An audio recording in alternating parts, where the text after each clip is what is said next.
is on right now. Welcome to the Mz-Parkah second episode.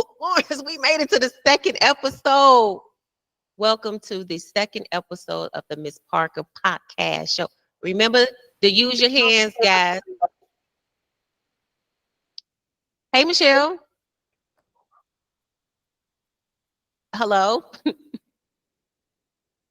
Hey, Lawrence, just mute the calls until we get started. Okay.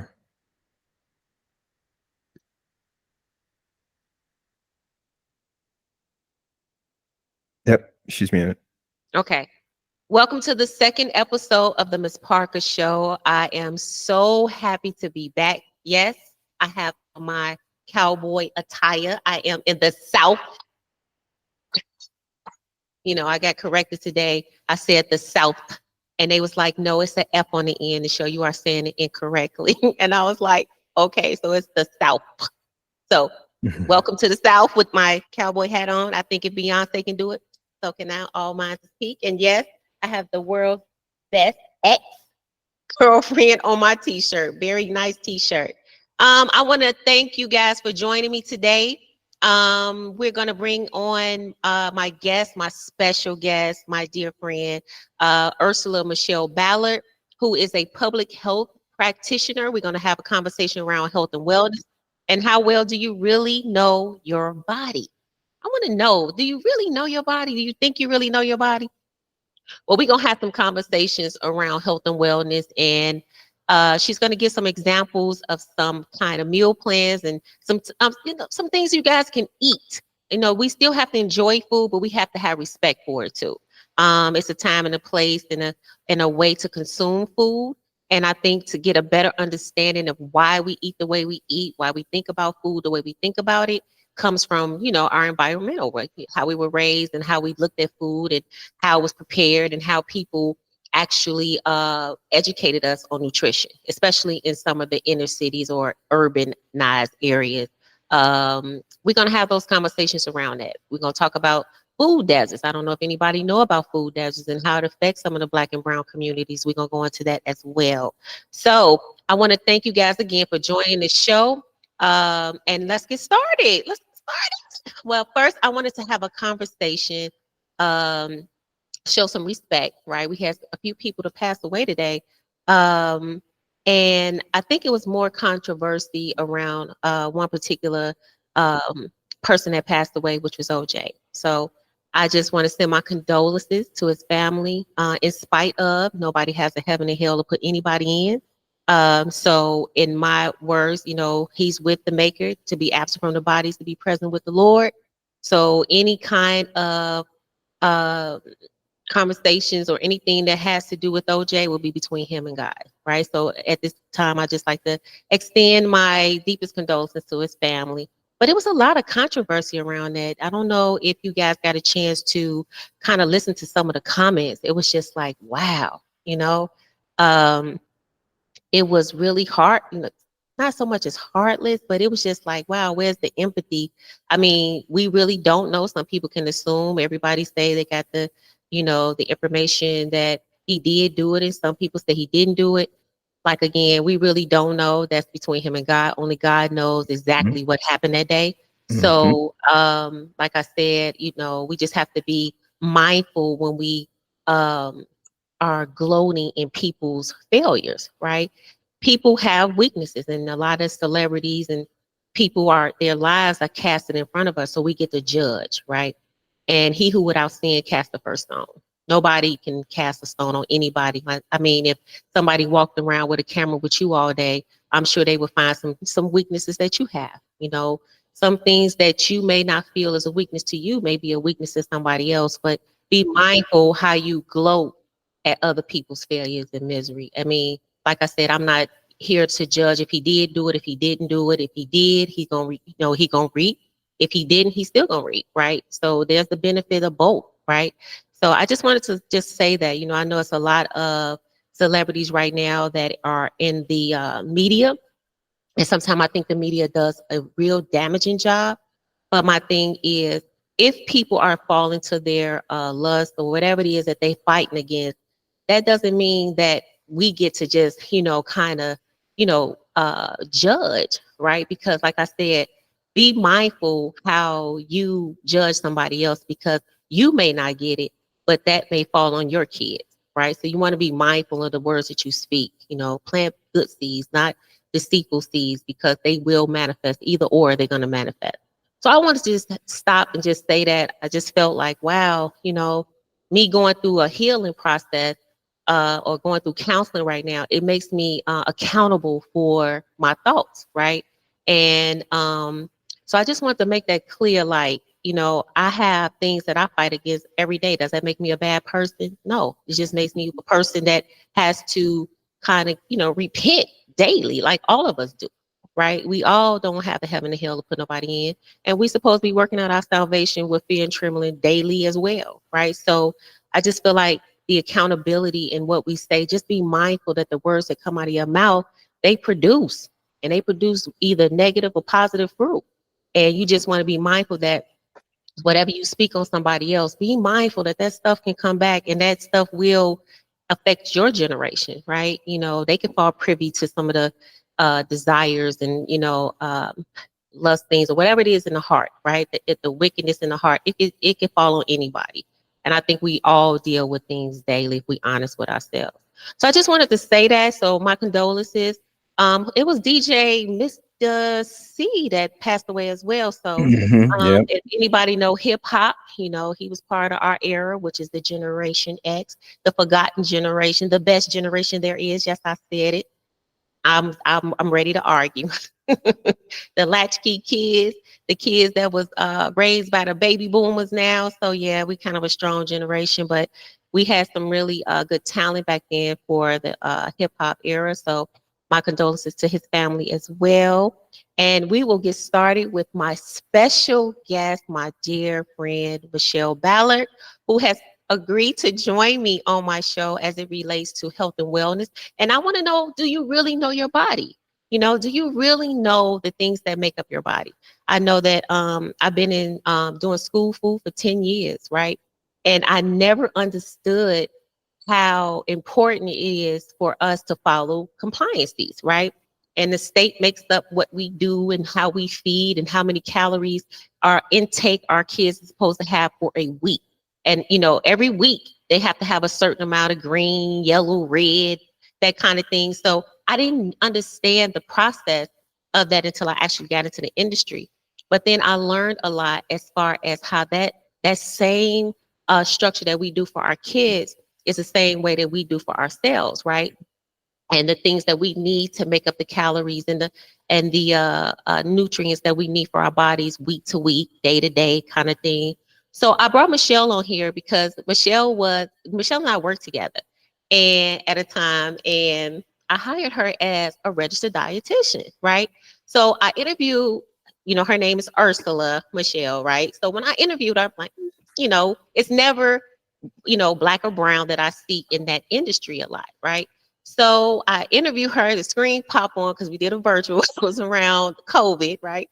So I interviewed her and the screen pop on. I'm like, I was shocked. Like I had never seen black or brown, people in that industry, right? Because I don't know, I just never seen that. I didn't know that we were educated in that field enough to kind of serve in that field, right? You educated to only to serve in that field.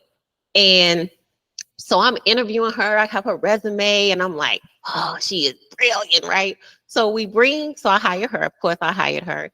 And I bring her and we go into the district and we walking around. And, at that time, there were a lot of chief of staff and there was a lot of African-American women in those positions that held at this particular area I worked in.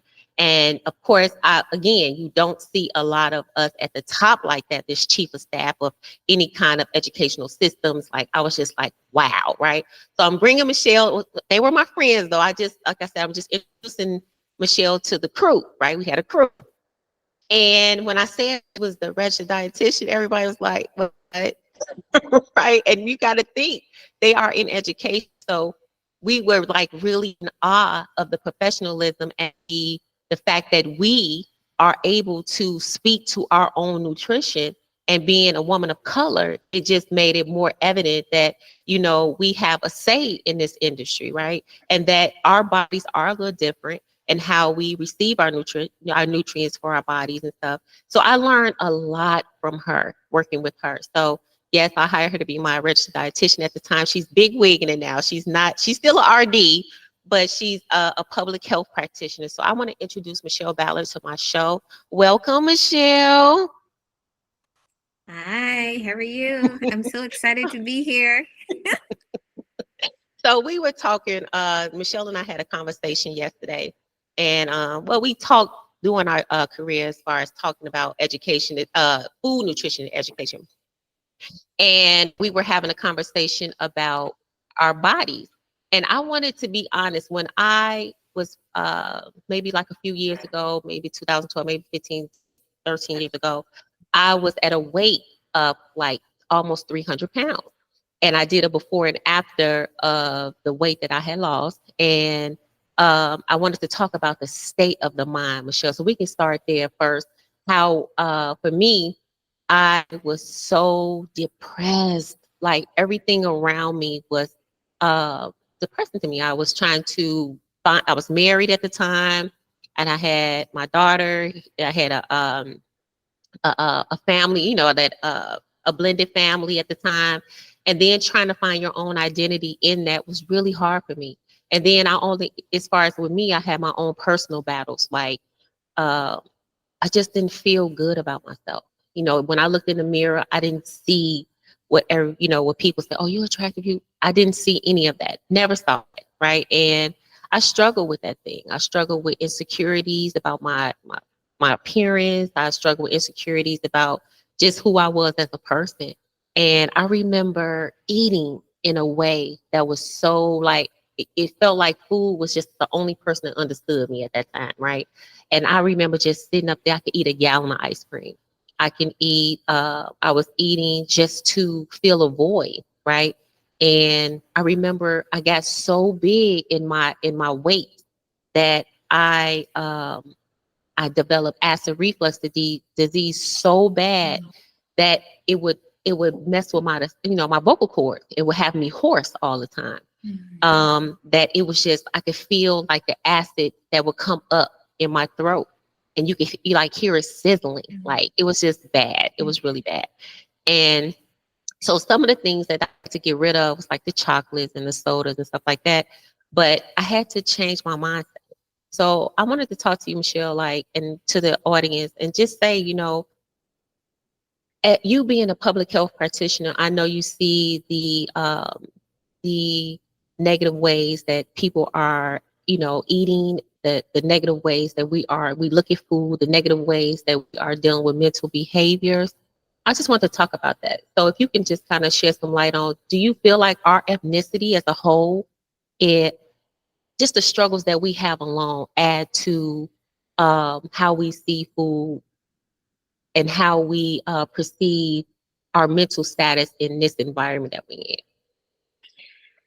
I mean, yeah, I mean, yes, definitely there is a connection. I mean, when I think about, you know, just for the Black community, when you think about, you know, typical, you know, foods in the Black community, they tend to be fried, you know, high in fat, you know, not too many, you know, fruits and vegetables. And if they are, they're, you know, cooked down, you know, they're cooked down quite a bit.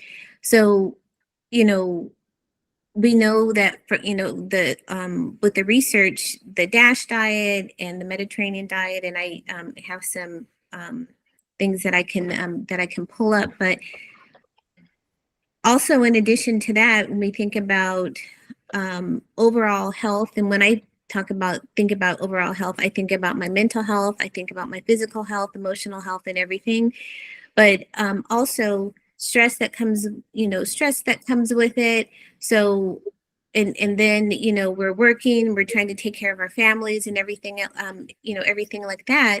And a lot of times we're so used to, many times, you know, especially we're working and, you know, have families and things like that, is we don't take time to really just kind of like enjoy the food that we're eating. It's just kind of like an afterthought. It's just, okay, well, it's just something else that I have to do.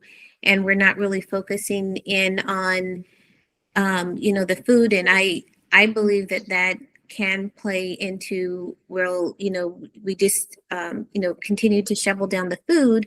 And then we're not thinking about, okay, well, I just ate. Well, I'm not, I'm hungry again.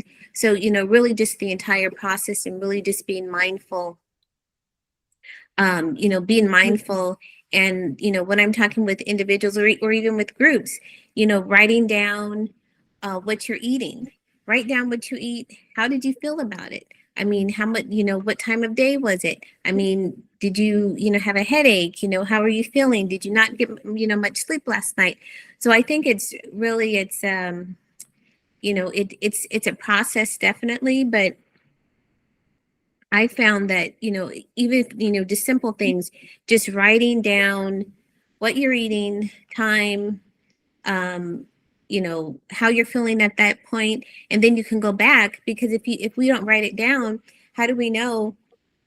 I mean, sometimes we end up being so busy that you don't necessarily remember what you had to eat yesterday, or a couple days before. So, just really being mindful. And when you write it down, it gives you the opportunity really to, take a second. Oh gosh, I ate that. I didn't realize that I eat that. So, I mean, that's a process. And then another thing that is very beneficial to our overall health is our sleep, and making sure that we actually get enough sleep at night. And there was a study, this was several years ago, that most Americans aren't getting the amount of sleep that that they should. And we know that when we sleep, we feel better, it reduces cortisol levels, and then getting some type of activity during the day as well. And that also helps it too. I was thinking too, when you talk about that, and I wanted to speak on that, because me losing weight, guys, and I don't know if anybody knows that, but when you on that journey, it's a mental thing. I think you have to deal with what is causing you to eat the way you're eating. And sometimes it could be medical too. So, you have thyroid issues and stuff like that. That's why it's really important for you, prior to you even trying to go on a diet, or, doing some kind of workout routines, is that you get a thorough physical. And I think today I had a conversation with Michele and Lawrence, and when I had today, I talked to my medical team today. And it was funny because I got a bill, and the bill was like $30. And I'm like, well, why do I have a $30 bill? Well, every year I plan a physical. And the reason why I plan a physical, and I make them do every kind of test there is, right? Because here's the thing. If I work out every day, I know for a fact that you can work out, you can eat right, and you can still have some kind of ailment in the body, because a lot of the times when we hit a certain age, especially when you start hitting your 50s, everything that's dormant will come up, right? It's like in our generation or our ethnicity, a culture of people, we don't talk about the past. Your grandparents didn't talk about their parents. Like, a lot of things is what's in the house, stay in the house kind of thing. So you really don't know all of the sicknesses that they faced, right? But you know that you have a bloodline, and it extends further than your mom and your dad, right? So what happens is you live, and then when you hit 50, you got high blood pressure. You didn't even have it. You have a virus in the heart, like I did. You didn't even know where that came from, right? Because my family didn't have that. So where's that stuff coming from? So guys, the reason why I say that, so I went and I took all these tests, right?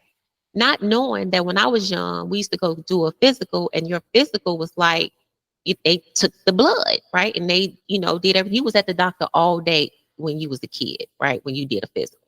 You in there for 10 minutes, if not that long, right? They come in, they look at you, they have you breathe and raise your arms, check your, if you're a woman, check your breast, whatever. And then they out the door. And then they will still say, well, hey, I'm going to test you for this. That's in the blood work. So then you sit there, you get the one tube, they switch the tube out and put all these different tubes. So you really don't know, to the point of after the fact when you get the bill and they charging you for like B12. What? You charging me for like D3. What? But you telling me that these are vital to my body for me to function, especially when you start menopausing, right? So ladies, when you start menopausing, that D3 is very important, right? But it's a lot of vitamins important when you menopause, but I know for a fact D3 and, everybody talk about the different levels and the different types of magnesium, but I had an attitude because I felt like, why am I paying an additional $30 for blood work that I need, that you asked me when I'm in the physical? Hey, let me check to see if you're D3. You're not sleeping. No, let me see if your calcium is low. Let me see if you got B12. Whatever it is, they're asking you these questions. So my thing is, why am I getting charged for it? And I was just telling Michele that I felt like the medical industry at this time for us is not designed to keep us happy. It's not designed to keep us healthy. Keep us healthy and happy at the same time, but it's not designed for you to live, right? It's a money-making industry for us. All these different, things that they have out there, it's just designed to me, to pollute the body a lot more as far as learning how your body initially operates, right? So I wanted to bring that up, guys, because, she made a great point about your mental stability. And before you can actually get into any kind of physical activity or any kind of diet, I don't even like the word diet. I like a life change, right? You need to be able to do a life change, right? But I think for me to get that physical, just get everything from your heart, your lungs, your liver, get everything. Men, you should be getting prostate checked. Like everything should be done prior to you even deciding to do any kind of physical or meal kind of plans, all that. You need to understand how your body operates. And Michele, they do have some testing where you can get some stuff done to test your vitamin levels and stuff like that. Don't they have those kind of tests too? Right. But it also depends on your health insurance. So, I mean, if your health insurance doesn't cover it, more than likely you'll end up having to pay out of pocket. Okay, so guys, if you can, check your insurance. And then I do know that that those tests, guys, I'm telling you, the information that comes from you understanding how your body operates is very pivotal as you get older, right? It's as you get older, the bones start to decrease. That you got a lot of women fighting osteoporosis. Like it's a lot of things that's happening to the body as it ages. So I want to make sure that you understand that we having this conversation around health and wellness because it's important for you guys to understand that. For me personally, if you look at my before and after, I was so sick. If you get a chance to look at the video and you blow it up, the heaviest part of me, and you blow it up, you'll see that my eyes was extremely dark. The circles around my eyes was extremely dark, and there was a lot of deficiency in that. So again, that's why I'm telling you that you have to make sure that you are getting your blood work checked for your iron. I was really, really sick. And it was all coming out as far as in my weight, my joint. Because I'm only 5'4", right? So you're talking about the additional weight that's already for your bone structure. You already got weight, right? So for me to have an additional poundage on me was really hard on my knees. It really, really hurt my knees. And for me, I've never been a busty girl at all. So for me to become a double D because of the weight that I was carrying, that had structural, problems with my shoulders, my back, right? So I'm just saying, guys, because the way your body is framed, it's not framed to have additional weight like it had. So I just wanted you guys to have, know that story. And I did have to change my weight in my diet, but I had to change my mental process first. And the depression, the suicide, I felt like I didn't want to be here no more. I'm just being totally honest with you guys. Like, it's the depression to a point where it's hard for you to even get out the bed.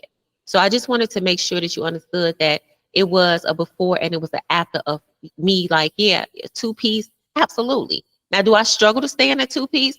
Absolutely. Like, it's not an easy thing, and I don't want nobody to think that it's easy to stay in a 2-piece. Like right now, I've been eating everything since I've been at home. When I was home for Easter, I was eating everything. So yes, it is a understanding about food. And I want people to know that that's a daily struggle. That's not just one struggle. It's a daily struggle for me. It's a daily struggle for me for my health. and it's a daily struggle for me for my mental. So again, that's why I wanted to bring Michele on here to have these conversations. So Michele, let's talk about, we talked about everything that's good for you. Let's talk about the cost. We got a comment from my sister Sharita when we talked about the food deserts yesterday, Michele. We talked about how expensive when you have to eat quinoa. Now, I don't like quinoa, but just my thing is and the funny thing about it, and Sarita, I'm gonna speak to that too, because when we was in food, well, I'm still in food. Michelle, I'm still in food. And we had a conversation with right before we got a contract, we had all this food that we wanted to just, give to the kids, right? And then we got slammed right when school was getting ready to start. They stepped in and revitalized. They shut down so much stuff that the kids could actually have, that we were stuck at that moment trying to find these healthier options, right? And the funny thing about that was we teach our children in school that, the calories and the things that they can eat and the type of food that we buy from government and that kind of thing. And but that I was just telling Michele that a lot of the parents can't even afford what we do in the schools. They can't go to the supermarket and buy those same items because it's very expensive. So can you speak to that, Michele, the things that would benefit our community? Because again, we do have food deserts, and we were just talking about some of your local grocery stores don't even serve fresh produce, right? And if they do have fresh produce, it's not the best selection of fresh produce. And on top of that, the meat that they have is not always the meat within the expiration time period. So you might get some meat that might have 3 day, and they might put the half off on it, right? Because they're trying to move the meat. But what happened to the meat prior to that? How long have you been sitting on meat at this particular store? A lot of the times they buy that meat that only lasts 2 to 3 days, right? In our communities. So the meat that they have, we don't get the selection as we would if we went to a Trader Joe's. And a lot of the times those type of supermarkets are maybe 50 to 60 miles away from where we actually live. And if you don't have a vehicle, or if it's not transportation of a bus to get to that particular store, you'll never be able to get those items to feed your family healthier choices, right? So I'm going to let Michele talk about we just had this conversation last night regarding expensive when it comes to buying or purchasing items that are healthier that are more expensive. Go ahead, Michele. So, I mean, as far as like, I'll just start with fruits and vegetables because, across the world, 1 in 5 deaths are related to poor diet. Cardiovascular disease is the number one killer here in the United States.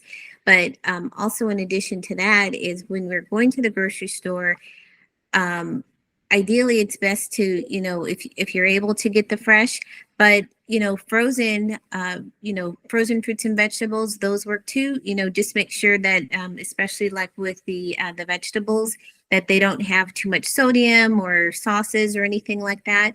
So those are perfectly fine. If you can find some like certain canned fruits, things like that, as long as they don't have any type of added sugars or preservatives or anything like that, that's fine. Another place that that you may consider is farmers markets. Going to farmers markets, if you wait until the very end, the farmers, for the most part, they're having to get rid of their produce, or they don't want to take as much home. Mm-hmm. So, that's also another place that you can actually get, discounted produce.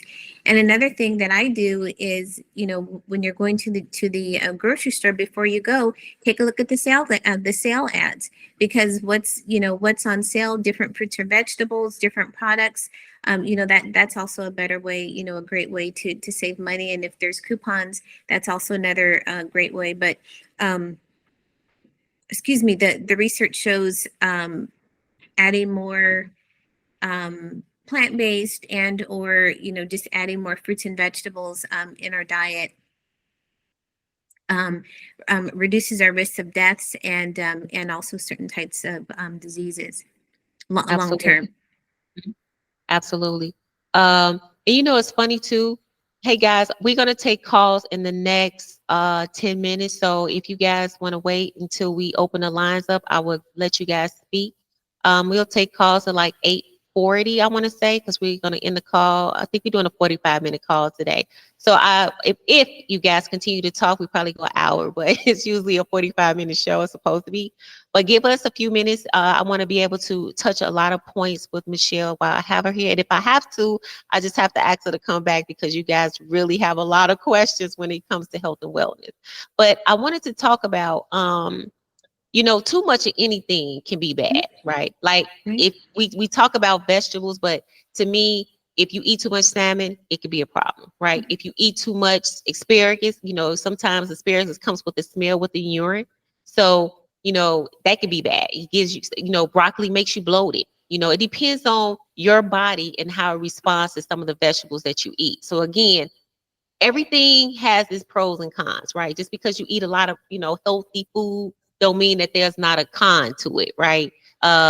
Sometimes it does add. That's why I said you guys have to know your body. Like you have to know what's good for you and what's not. Now, for me, I still eat, right? But I just eat in small portions and it looked like I eat a lot, right? Because the food is broken down into small portions. But if I'm eating every 2 to 3 hours, now that's not necessarily saying that you have to, right? But if you get like 5 meals in, there's 2 snacks and you got your breakfast, lunch, and dinner, right? You have 2 snacks. You might have to do that. You break it down to every 2 to 3 hours and you're drinking nothing but like gallons of water. Like you constantly drink the water to get the flush, right? That's all water. It flushes the body, right? It keeps that metabolism kind of moving because stuff is coming in, coming out. And I'm not going to say what I'm saying, but you know what I'm saying. You know what I'm saying. But it comes in as you're drinking. It moves everything to a part of the body that needs to come on out, right? So that the metabolism can trust. And I think that's what I need you guys to understand. Your metabolism, your body has to trust that you're going to feed it. And some people feel like, oh, I'm going to fast. You fast. Don't get me wrong. You fast for your religious reasons. I get it because I do it all the time. But I want you guys to understand too that the body can survive. You know, it can. It's just that sometimes it panics, or if it trusts that if you, let's just say you've been eating right or whatever, 2 to 3 hours, and then you take a fast, right? And the body won't panic as much as it would if you constantly keep doing it where you don't eat none and then you eat this big meal. So what the body's going to do is going to store the fat.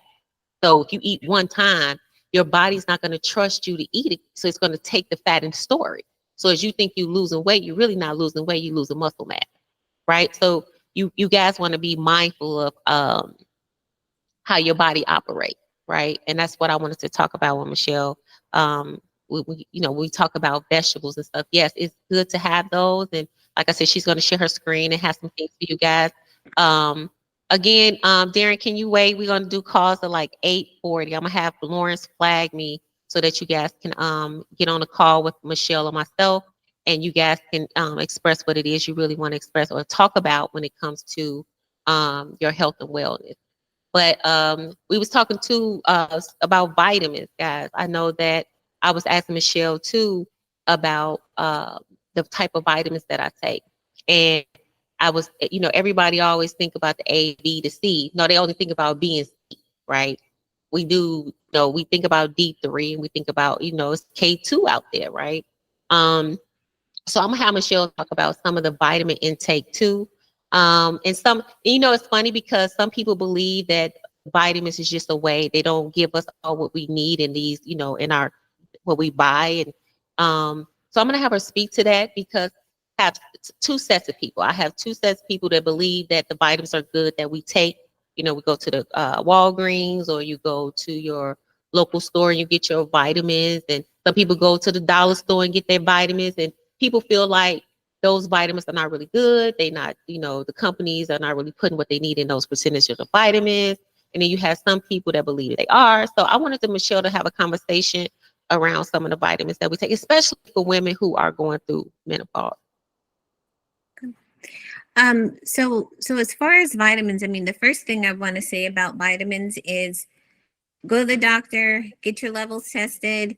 because you don't want to just go out and purchase and start taking vitamins and minerals and, in your body, is working fine. As far as vitamin D, I would probably say an important vitamin, which really is a hormone, vitamin D, is if you're going to purchase vitamin D, make sure that it's combined with K2 because that's better absorption. That's better absorption in the body. I know, some people and Michele had mentioned magnesium. From everything that I've read, one of the better ones to use would be a magnesium glycinate because it's absorbed in the body better. But like the other vitamins, like your A, D, and K, those are fat soluble vitamins. So if you do have any type of deficiency, make sure that you take those, with something that has some type of fat to it. And then you have your water soluble vitamins, the B complex and the C. But once again, especially with the B complex, you definitely want to make sure that you get tested ahead of time, so you're not just taking pills. I mean, some people actually have deficiencies, and and others don't. So be mindful of that.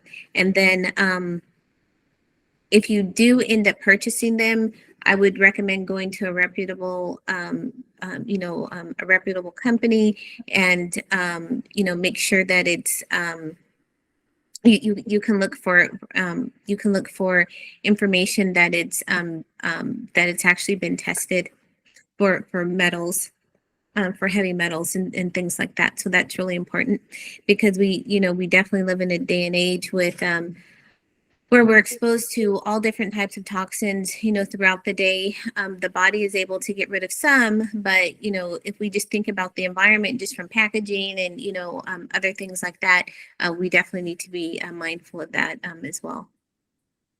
So guys, if you have any questions, I think we almost at 8:40. I think I have, 3 minutes, Lawrence, or how many minutes I have? I think it's 3. I think it's 3. One thing do you want me to share my screen? And I have the Mediterranean diet and the DASH diet, so I can share my screen now. Okay.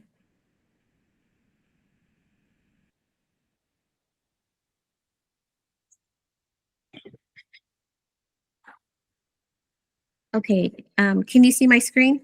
Yes. Okay. All right. So this first one here, this is just the Mediterranean diet, and it's just kind of pretty basic. So this is the Mediterranean diet, and the next one that I'll show are is the DASH diet, and these are two of the most researched diets here, diets here in the U.S. However, there has been some concern as far as adding your cultural foods. So I like this one because it really kind of breaks it down where you have, you do have carrots and broccoli, but if you're more accustomed to having, other vegetables like collard greens or spinach or, whatever other types of vegetables, I will say that the darker the vegetable and the darker the fruit, the more vitamins and minerals and phytochemicals that you'll actually get. So, that's something to think about. And whenever I'm talking about fruits and vegetables as well, definitely encouraging seasonality. So when you go to the grocery store, purchasing what's in season and or things that you really enjoy, and then the whole grains there at the bottom, and that's not necessarily limited just to whole wheat bread. It could be like millet, it could be sorghum, some grains that are actually gaining a little bit more popularity here in the United States. And then extra virgin olive oil and beans and nuts, and then fish as well. And then the next one that's here is the dietary approaches to stop hypertension.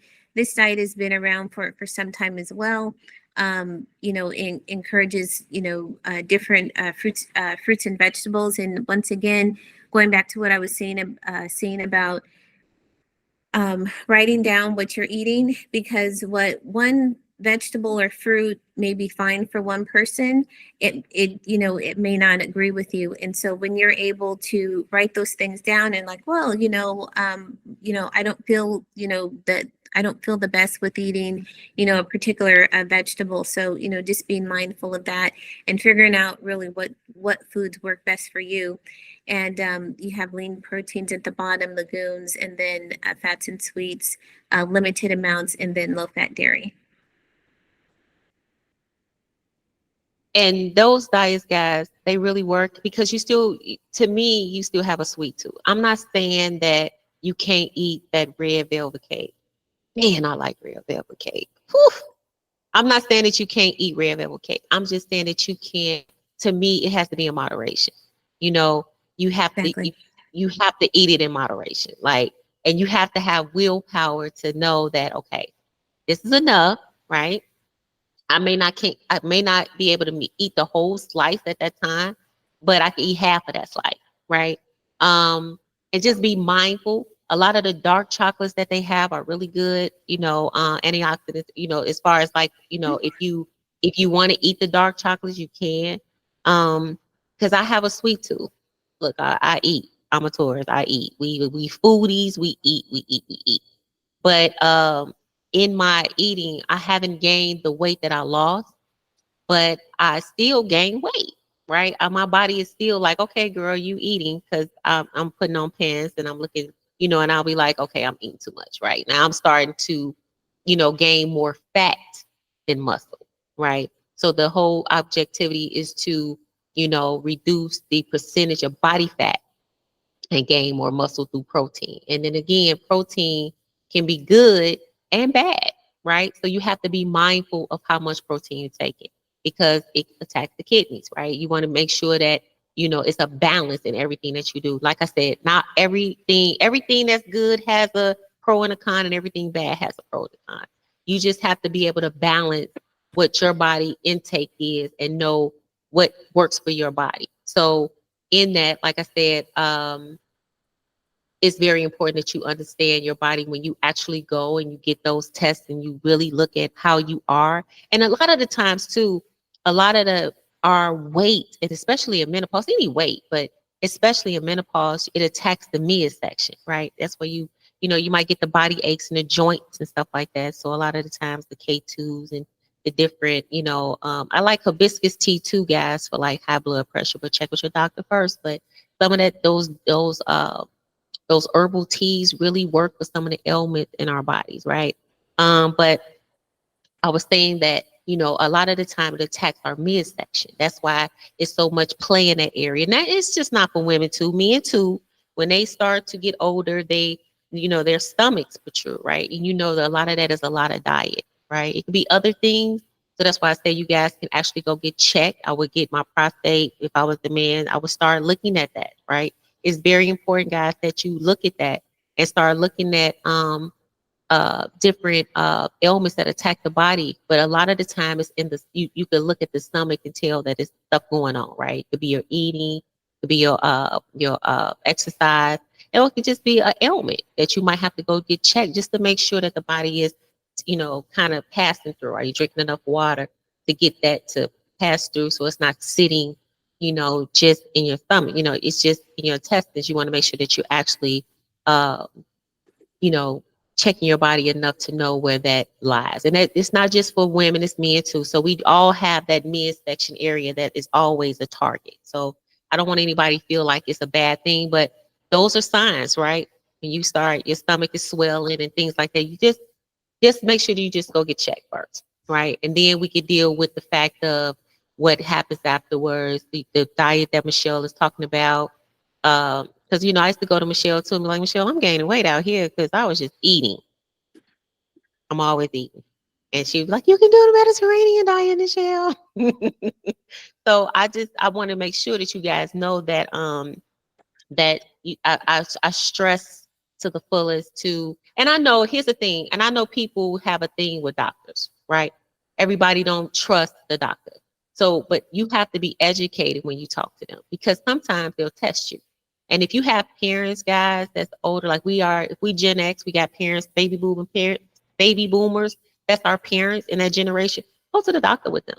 Even though they strong and they know what they're talking about, they need us to reinforce some things because we're stronger in numbers, right? And I think when you challenge the doctor, well, wait, why are you saying that? They know that you're not stupid, right? And I know a lot of men don't like to go to the doctor, and because Michele could talk to that too. But I just want to make sure that you guys understand that in order for you to start any kind of process, you want to make sure, one, that your health is right. So all the tests you need to take, even if you have to pay additional, and I know I'm saying that, but the reason why I say that is because you want to be able to have the facts in your hand about your body, right? And then you could talk to, they usually have like nutritionalists, like your RDs and stuff that's on site at those hospitals. And you can say, hey, I want to get with a nutritionalist to help me with my diet, my planning of my diet. And a lot of times I really didn't like that either, Michele, because their way of doing stuff wasn't cohesive with me. And like Michele, like we say that health industry wasn't designed for Black and brown. It was not. The BMIs, don't even listen to BMIs. The BMIs and all that kind of stuff. I know some people believe in it. I don't. I think it's just undertone racial, connotation when it comes to those BMIs. We could argue about it, but that's just how I feel, right? But I just feel like we just have to be mindful. So I'm stressing the fact that you guys have to get your physicals done. You have to get that looked at before you start jumping up and down and doing all these HIIT exercises and a lot of exercises. If you eat right, that's like 85-90% of the weight loss. If you eat right and then you do 10% workout, that's all it is. You don't have to be in the gym 3 hours. That doesn't make any sense. You don't have to be in the gym 30 minutes. If you get up and walk, and that we, Michele, talked about that too. Just walking is the best exercise ever, right? But I will let her speak to it as far as the exercise, Michele. We talked about the exercise. We talked about the fear that people have when it comes to going to the doctor. Yeah. So there was a study that came out, I think it was about a year or so ago, related to walking. And it showed that if you're able to walk 4,000 steps a day, you're actually able to, that increases your chances for living longer. So 4,000 steps for everybody, that's about 2 miles. And so if you have like a, Apple Watch or, some type of, tracker on your phone, you can walk around your house, maybe take a, walk around the block. But the closer you get, the closer you get to that, at least that 4,000 every day, you do have a, you definitely have it increases your chance to actually live longer. And we know that when we do some type of, activity, we tend to sleep better. We tend to sleep better at night. But also going back to, what you were talking about as far as, trusting, trusting physicians and, really the healthcare industry. We have a very long, sordid, painful history, especially in the Black community, as far as not trusting, medical professionals. And I don't know of a person that hasn't had to deal with it in one way or another. But I do know this, that we have to be our own advocates. We need to figure out if the doctor is giving a certain type of medication, we'll ask why they're giving that type of medication.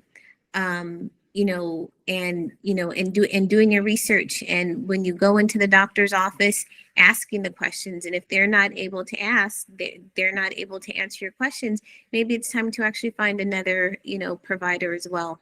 So regardless if we have health insurance or not, we still need to be our own medical advocates. I'm a medical advocate for, my mom, other people as well. And it's something that, and when my dad was living, I did the same thing for my dad. So,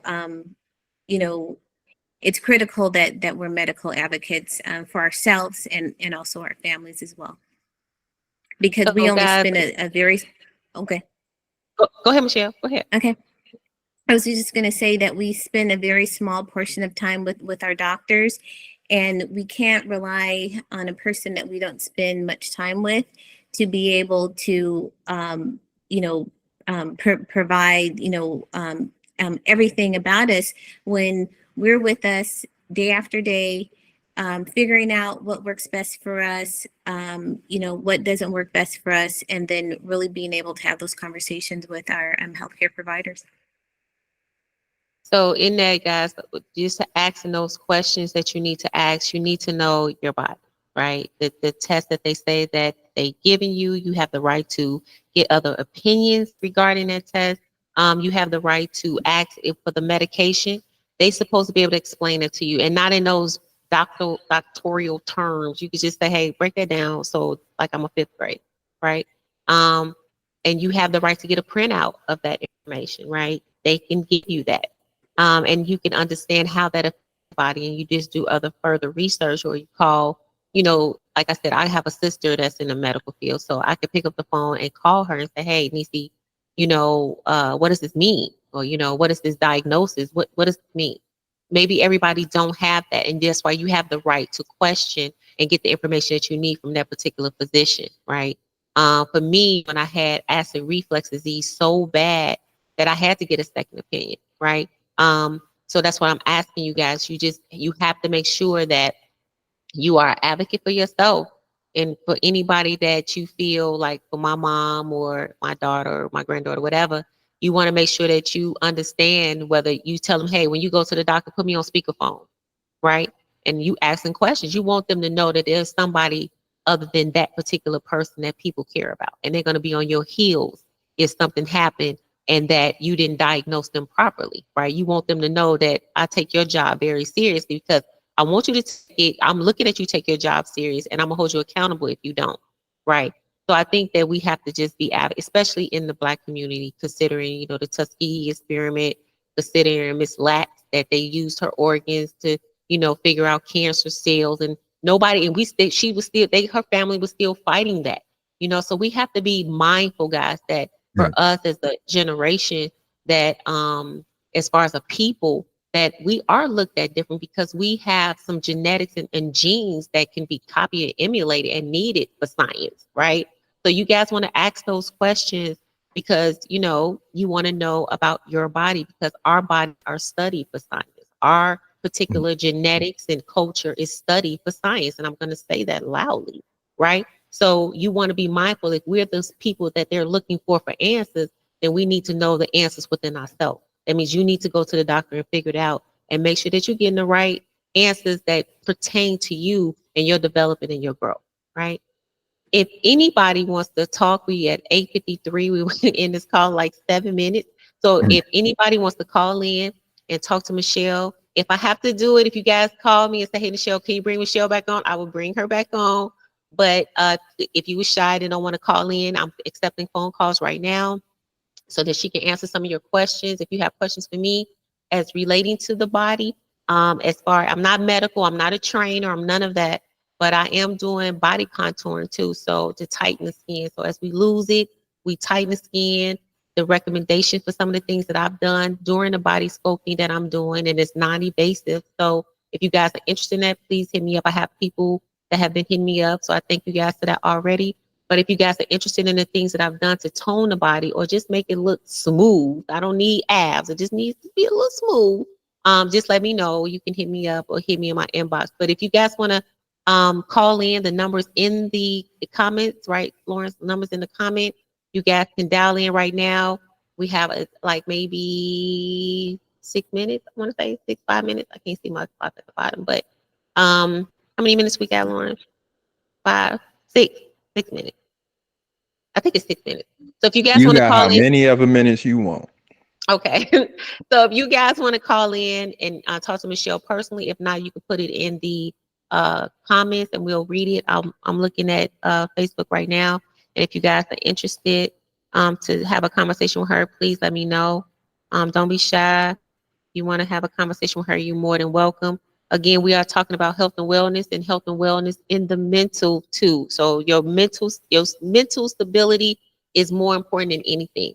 Your mind affects your whole entire body. If the mind ain't right, the body will never be right. I don't care how much weight you think you want to lose or just change your lifestyle, period. I'm speaking from experience. I was almost 300 pounds and I suffered from acid reflux disease so bad. I didn't even think I would like be able to talk again. So I just say that because it was affecting my vocal cords to a point where I was hoarse and couldn't even talk sometimes.